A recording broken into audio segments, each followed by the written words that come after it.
Le DAF Fresh Morning, c'est 104.5 tonnes de bonne humeur.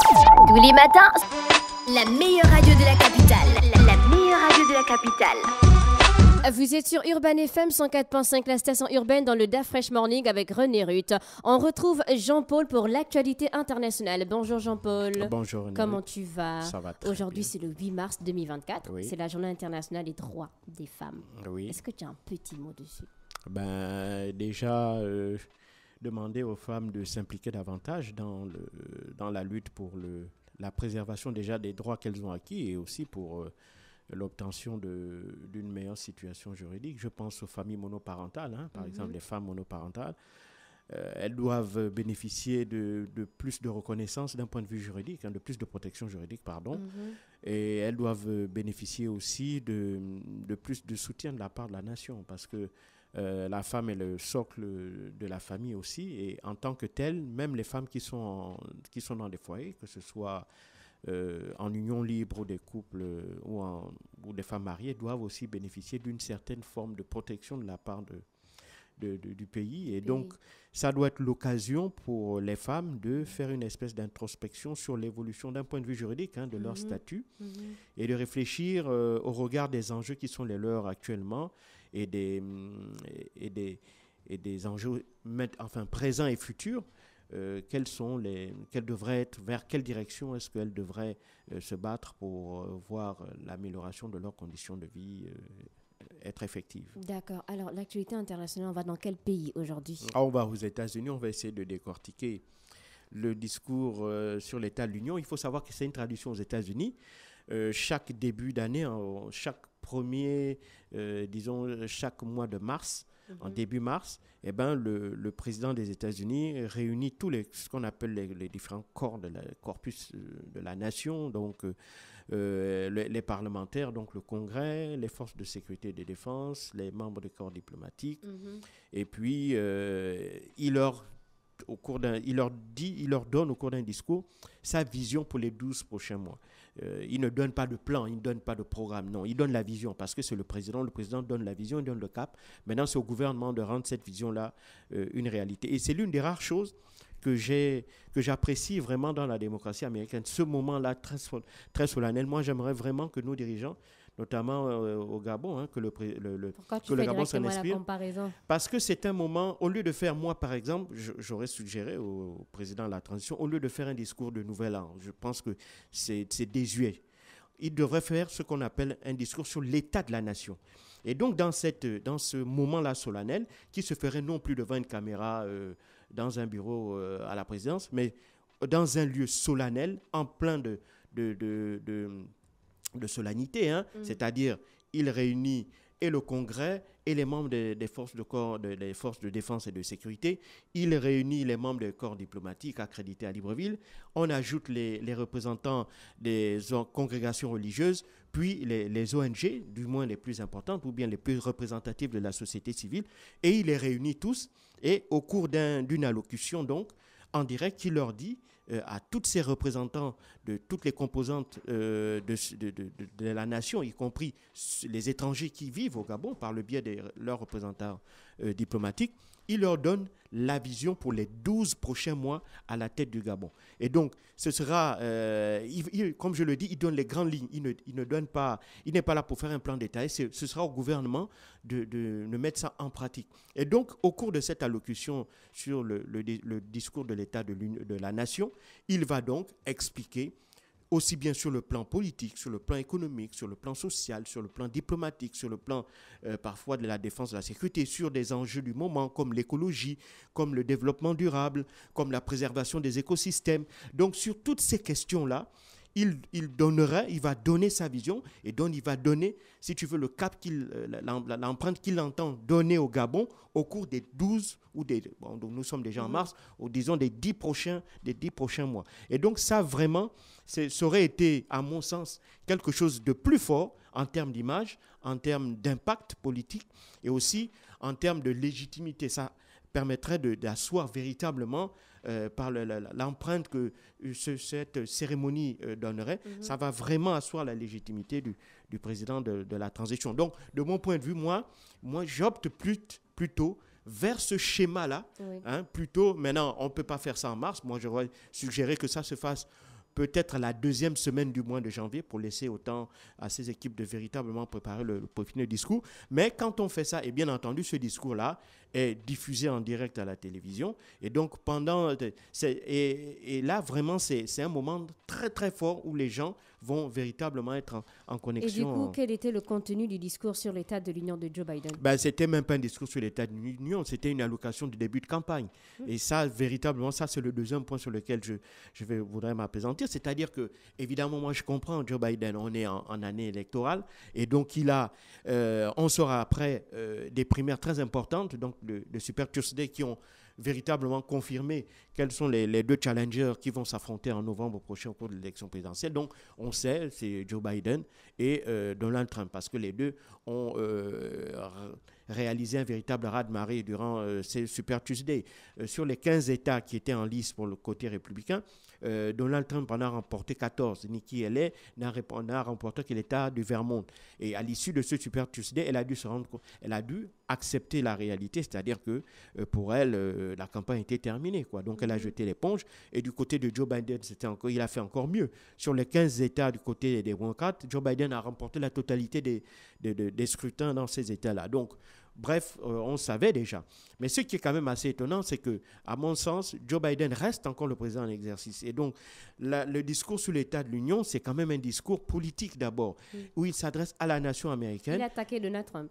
Il n'a fait qu'attaquer Donald Trump. Et c'est ça qui est dommage. C'est-à-dire que dès le moment où il a commencé son allocution, bien entendu, il s'est servi de différents sujets très importants, notamment la question de la guerre en Ukraine, et il s'est servi de ça pour, à chaque fois, il prend une thématique et à chaque fois, il la superpose sur ce que son adversaire politique du moment aurait dit. Donc, pour l'Ukraine, il a reproché à Donald Trump le fait qu'il ait dit que les États qui ne contribueraient pas assez au financement de la défense commune que représente l'OTAN, ces États-là ne bénéficieraient pas du bouclier nucléaire ou de la protection militaire américaine.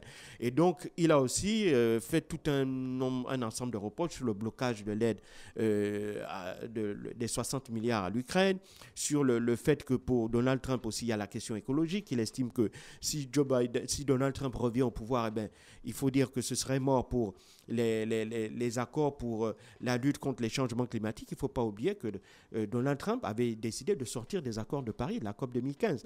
Donc, un retour à ses yeux de Donald Trump à la Maison-Blanche entraînerait de facto un nouveau retrait des Américains de ces accords-là. Donc, pour lui, Donald Trump est dangereux parce qu'il menace la sécurité américaine, il menace la sécurité des alliés américains, notamment en Europe.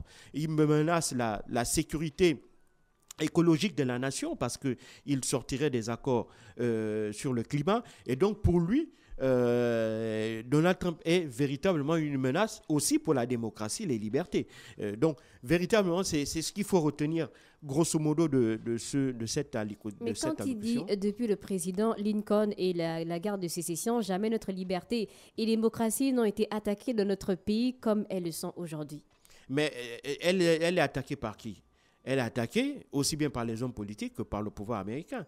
Joe Biden, à mon sens, reste aussi un des pourfendeurs des libertés. Pour ça, je prendrai un seul exemple. C'est l'affaire Julian Assange. Julian Assange, c'est ce journaliste australien qui est actuellement enfermé à Londres et pour lequel il y a une véritable bataille judiciaire concernant la possibilité de son extradition aux États-Unis, où il encourt une peine de 175 ans.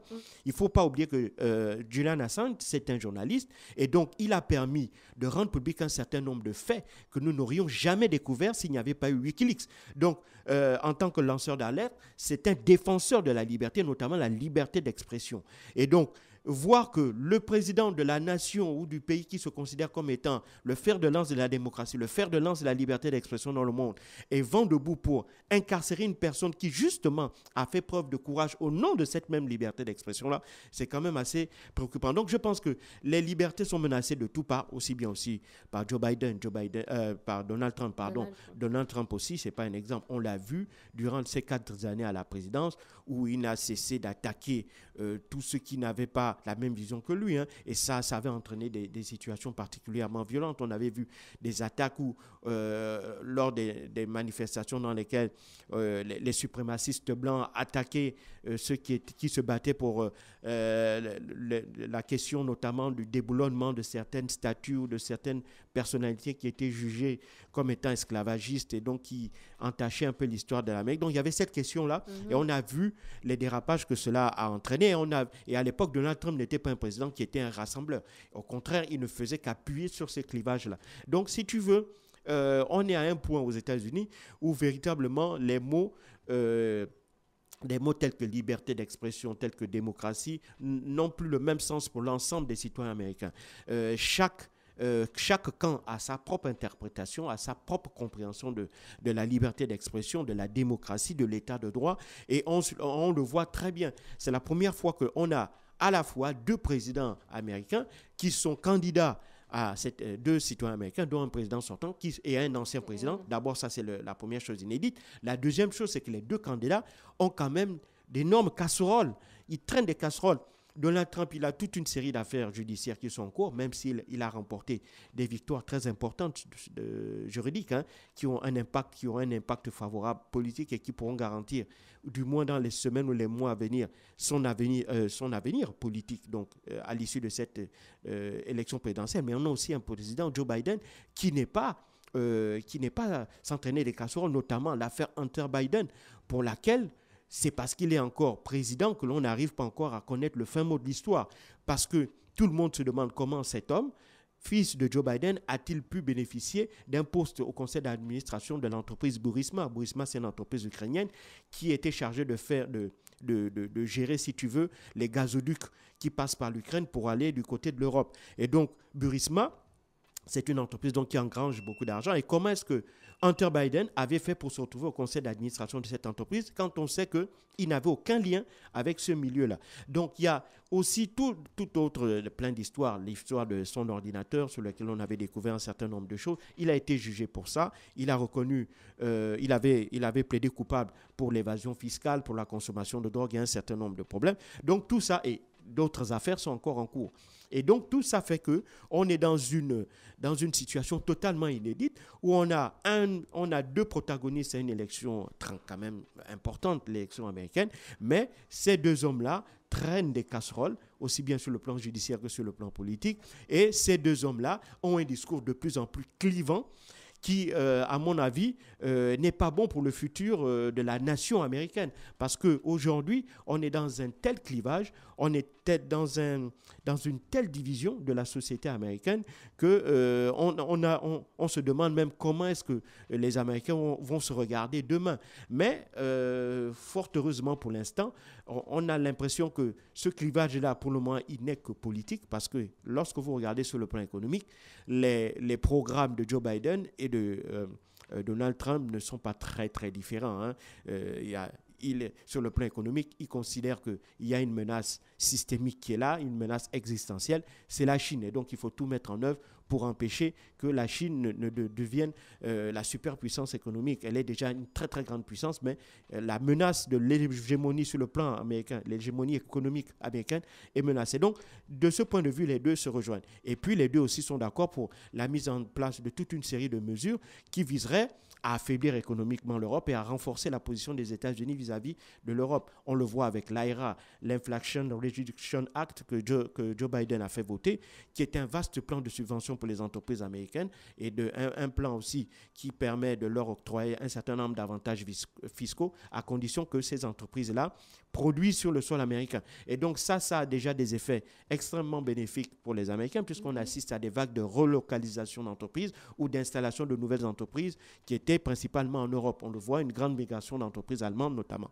Et donc ça, c'est véritablement les 2, je pense que sur le plan économique, ils ont la même vision. Et donc ça, c'est encore ce socle-là qui semble unir les Américains. Mais sur le plan politique, on voit là véritablement que les Américains, je crois qu'ils ont dépassé une ligne rouge sur le plan politique où on va véritablement vers une société qui sera de plus en plus divisée politiquement. Et le pire, c'est que si on va de plus en plus dans les extrêmes, eh ben, le système américain, le système politique sera menacé parce qu'il faut savoir que le fonctionnement de l'appareil politique américain, on a la présidence, on a le Congrès.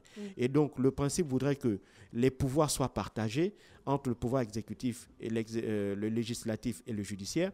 Et donc, à chaque fois qu'il y aura des colorations différentes à la tête, soit du Congrès, soit de la Maison-Blanche, eh ben, ça va faire que le pays sera bloqué. Et chaque année, on assiste de manière ahurissante à ce spectacle concernant les shutdowns, c'est-à-dire l'impossibilité que les républicains et les démocrates s'entendent pour fixer le seuil de financement du déficit. Et donc ça cause des problèmes qui, à chaque fois, menacent le fonctionnement de l'État américain. Donc, voilà un peu ce qu'on peut retenir de ce discours sur l'état de l'Union de Joe Biden. Merci à JP qui revenait sur le discours sur l'état de l'Union que Joe Biden a transformé en allocution de campagne. Enfin, un petit tour en musique et on se retrouve pour la suite des programmes dans votre émission Le Da Fresh Morning. Le Da Fresh Morning, c'est 104.5 tonnes de bonne humeur. Tous les matins,